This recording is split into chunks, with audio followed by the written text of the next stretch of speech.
ABC One Television. ABC One Television. ABC One Television. Le leader en actualité. Salut le monde, salut partout. C'est l'heure de ces magazines Analysons ensemble, présenté par moi Yves Luamba. À travers cette chaîne ABC One, Jésus-Christ le number one. Merci mingi na bandeko ba Hollande biso da France, na Belgique, na Amérique, na Europe mobimba, soki toye na Afrika, toke na Afrique du Sud, na Angola, partout, na Maroc, na Algérie. Ezali wa bino ndeko Yves Luamba. Lelo na sepeli kozala liboso ya ba télévision na bino bandeko bo Hollande biso na ABC One. Poto mekako analyser mingi na ba marche o ezali kolega lelo.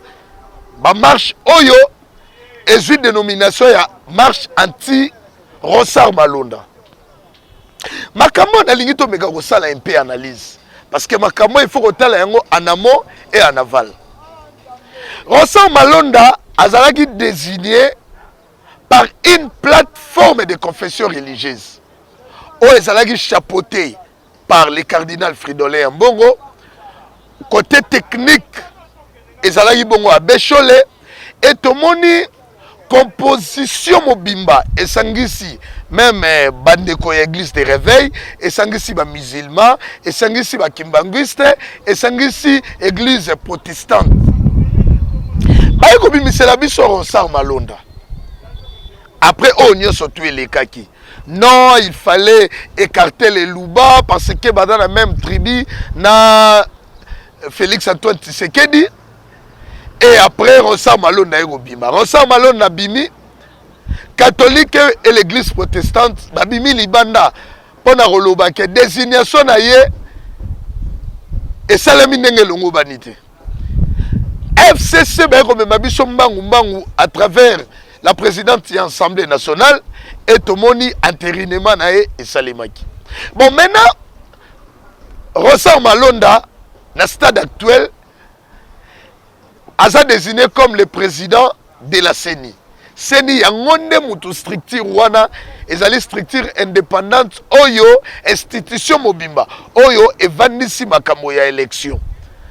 IDPS koto ya la Moukaki, au nom, il fallait tokende na réforme d'abord ya CENI. La Mouka pe koto yo todo mona bango toyebi bango bazalaka na ba divergence, mais cette fois-ci tomoni bango pena na ba convergence entre la Mouka na IDPS. To participer na marche ya le 13 bolanda yi ba image awa na ABC One. Jésus-Christ le number one. Bomona yi musala ndenge salimaki. Na bilan otodo ebisabino bilan provisoire, tu as 3 morts. 3 morts et plusieurs blessés. Yango toza komi motuna moko. À qui appartient la responsabilité? À qui appartient la responsabilité? Il ne peut pas senga autorisation. Tout le monde a dit bango na bandeko ya Lamuka. Gouverneur ya ville province ya Kinshasa aboyi. Plus grave encore batini ministre, vice-premier ministre ya intérieur. A télémipé à lobby que ton boy marche il y a IDPS to ya Lamuka, ton marche ya anti Ronsard parce que tu dans état d'urgence sanitaire. Marche salemaki. Bandeko bakufi. Biloko ya batu, ba perte ya ba bien botalaki ba image ndenge tamboli. Mais nangonga otoko loba. Bandeko na biso ya IDPS. Lipa e matitalo. Bandeko na biso ya IDPS. Crédit et matitalo. Bandeko na biso ya IDPS. Loyer moyen rolobeza te valeur dollar et matili suti ya romata. Est-ce que lelo ya motuya otoda ko satane na IDPS et dans les collections biso makamba marche ya hotelemela makambu ya Ronsard Malonda. Oui, Ronsard Malonda peut être un danger pour la nation. Mais nangonga oyo balobaka le ventre affamé na point d'oreille. Le ventre affamé na point d'oreille. Tokosuka wapi na situation ou na stade actuel oyo mboka ekomi nango. Jean-Pierre Bemba Gombo bolandi marche on a signalé bino ke esalemi kaka awa na Kinshasa te. Na Congo central babengi biso marche salemi wana on a signalé bino ke ya déjà Mundeko Moro, il y a un décès, Ndeko Moro akufi kuna na Katanga marche Salemi, na Kasai marche Salemi. Mais les choses graves, tout le monde bandeko ya IDPS na marche anti-Ronsard Oyo ezalaki initié par Lamuka. IDPS et Lamuka, tout le monde bango ensemble na marche wana. D'ailleurs la police a tchaki déjà barrière na niveau ya échangeur pour stopper les manifestants ta ville de peur que il n'y a aujourd'hui hécatombe baliwa il n'y a salema ya lelo oyo na ebité so etenga toloba wapi. Mais bandeko na ngai to mituna d'abord mituna Joseph Kabila na Fachi baza na kati ya coalition na bango. Donc toloba coalition na bango dali mariage moko contre nature. Oyo eza ko 5 à 2 personnes wana na bateau babonga. Mais la population est en coalition avec Lamuka. C'est que nous sommes en train de constater. Parce que les lots tamoli awananzela to moni ba drapeau ya IDPS.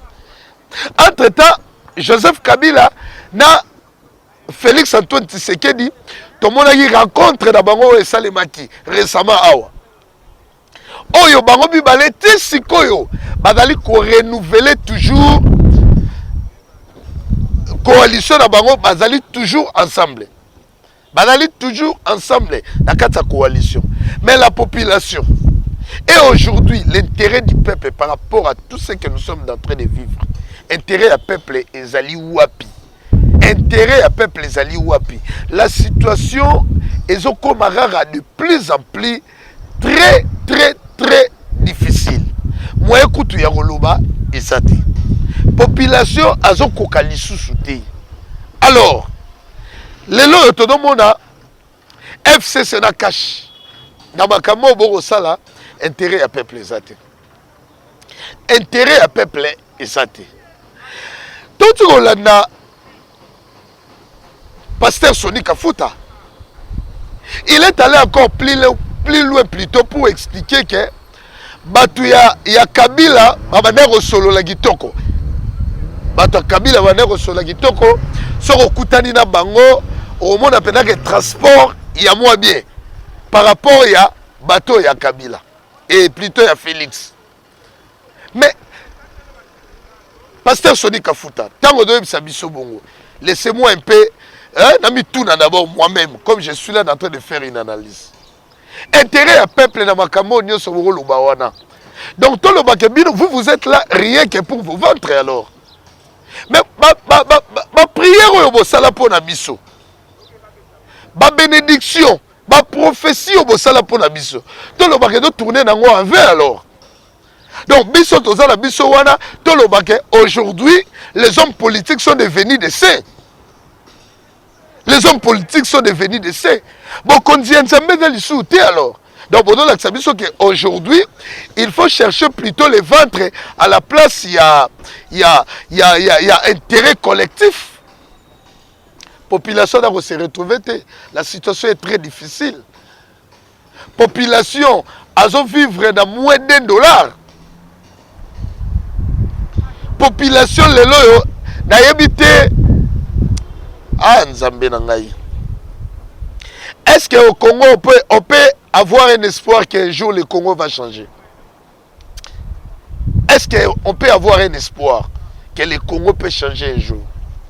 Parce que les lots, on a retard sur le terrain. Kabouya vient d'acheter, cher internaute au Boro Landabiso, Kabouya a son minaku, na simaya, juste en avenue, oyo ya hôtel du fleuve. Et puis il y a d'autres matissés à niveau. Nagodad, il y a des niveaux. Augustin Kabouya. Mango Azuwapi. IDPS. Vous vous rêvez. Mango Azuwapi. Quel est la Kingaboua? Allez voir. Villa, il y a Jean-Marc Kaboun. Mango Azuwapi. Mais vous là, les manifestants, vous allez toujours rester dans la rue avec des motos. Midi pourquoi par la police et la police a évité un entraînement. Il faut que la bonne image Mike. Bata la entraînement il y a la police une police fatiguée. Donc bata la bango se retrouver. Donc Ils sont en train de faire ce boulot malgré bango. Mais vraiment, la situation est très très très difficile. Ma marche oyo tozomona o bada ko initier par cette fois-ci que tu remona même bandeko ya la muka ba ko initier marche. Mais oyo IDP ça do sala ngana do mona ngada ba faux fouillant. Pour to do sengane la muka azwa les choses à main parce que la muka yone mto dans opposition. IDP mariage contre nature au moment yibiso na Kabila, peuple congolais dans la mécontent. Mais par vos intérêts, ne bon moment yibiso na mariage contre nature. Si biso à la place oyo tout le monde a lelo à tout moment to vanda boye loi mina kusoki na sakata marche. Balongoli Jean-Marc Kaboun président na ya premier vice-président de l'Assemblée nationale. Marche. Ronsard Malona va décider comme président SNI. Marche. Mais politique, il ne peut ça, mais il le peuple d'abord. Et ça, tout le monde a marche. Intérêt un peuple, les amis, bonjour, Moussala et Lamouka, Bino ne mourra miko sala yango. Oh non, na Afrique du Sud, soki parti ya qui? Ya Mandela. Oh non, bango bazalaki ezalaki ni parti yango ANC je crois. Non, bango bazalaki au pouvoir et puis en même temps bango baza dans la rue. Wana da ba faux fouiller ndeko. Ah to dans Afrique du Sud. On dit congolais nga da boye na Brazzaville kutu ba bomaye ba torturer mais ba zongisi na mora oyo place o ba ko torturer mais azoluka susu asonga na Brazzaville frauduleusement.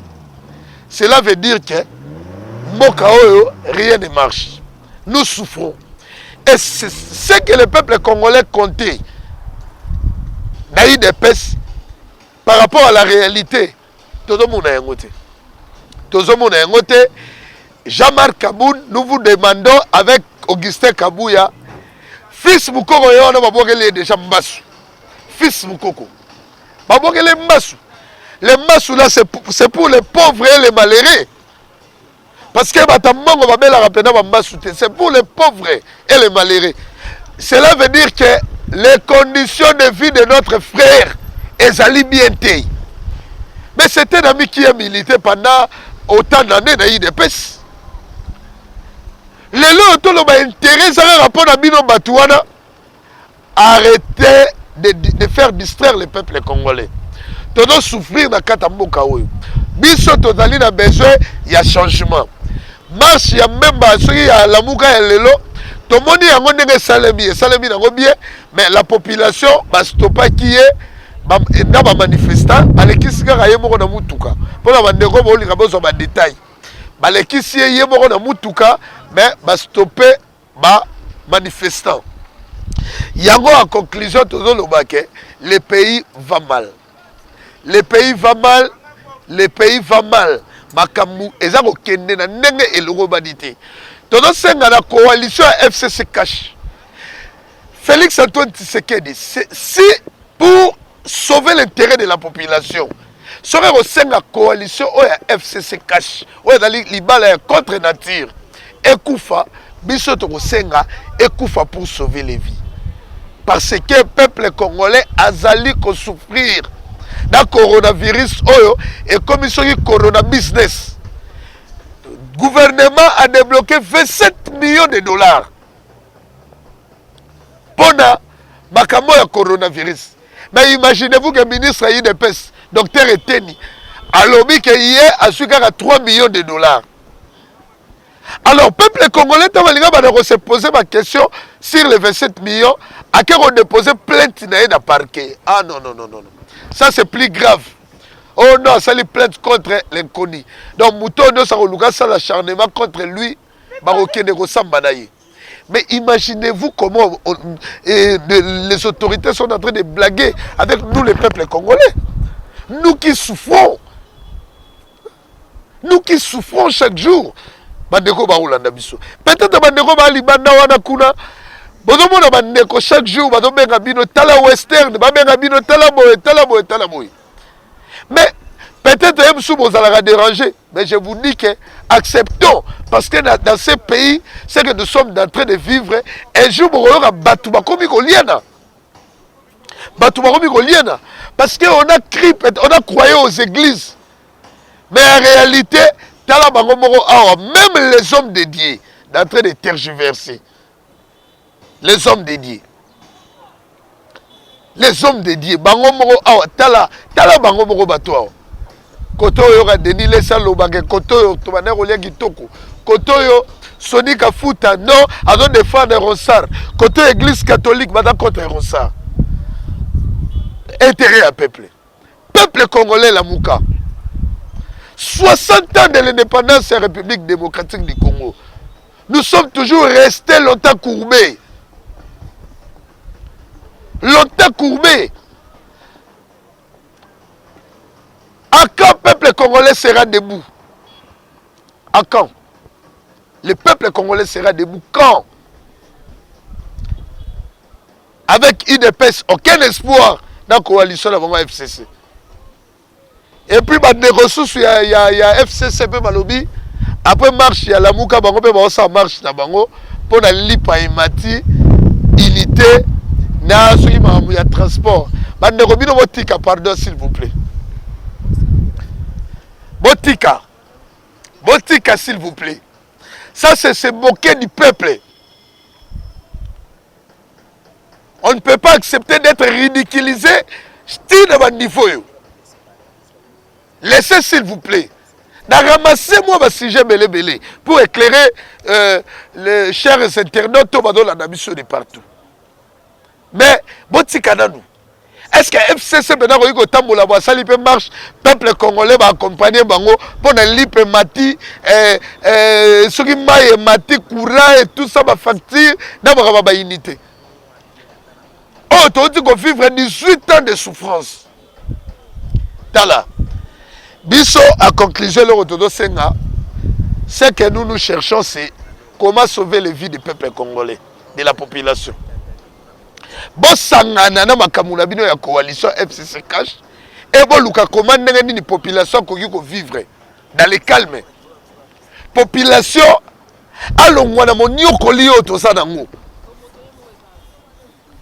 C'est ça l'idéal, c'est ce que nous cherchons. Pour moi oyo to continuer à vivre na ba souffrance to na ngoti. Oh, et le vice-premier ministre de la justice, Célestin Tounda, a démissionné. Mais intérêt à peuple, les aliwapi. Intérêt à peuple. Nabino pe bande Congo marchara.